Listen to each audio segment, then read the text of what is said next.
It is time to cut down these Pearl von Nurmbergs.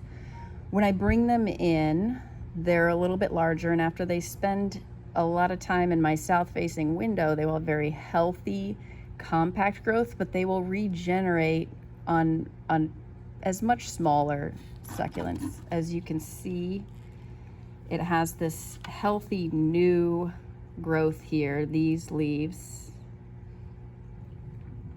And that is what I consider my new indoor succulent. So I will figure out how I want it to look, about right there.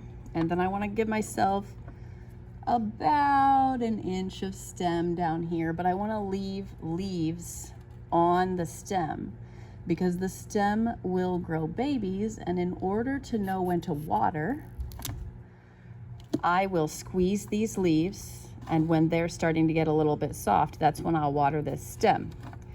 Now, the babies will come right out of that top there. This is one stem from a very large Pearl von Nurmberg that I cut. You can see the cut there in the middle, and then it grew all these babies off of it in my south-facing window. So eventually they will get cut off this stem. But once the babies get big enough, then you can squeeze their leaves to see when they're ready for water. This is another one that I cut a few months ago, and it has this baby growing off the stem there that you can see. So these propagate very quickly and easily by stem. The leaves are a little thinner, so I don't prefer to propagate by leaf with them.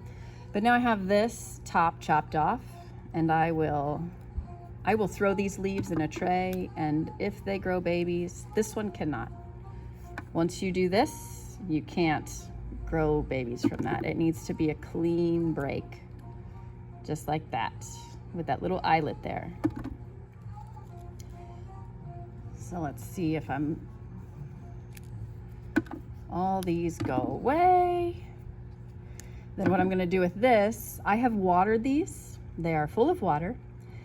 So the water will support the plant and growing its roots. So I will set it on this cup here, and I will occasionally pick it up and see if it has roots. I do nothing with mine until they have a few roots, and then I put them just in a 2-inch by 2-inch cup and water them, and they start to drink and carry on as usual. And that is how you propagate, by chopping a Pearl von Nurmberg.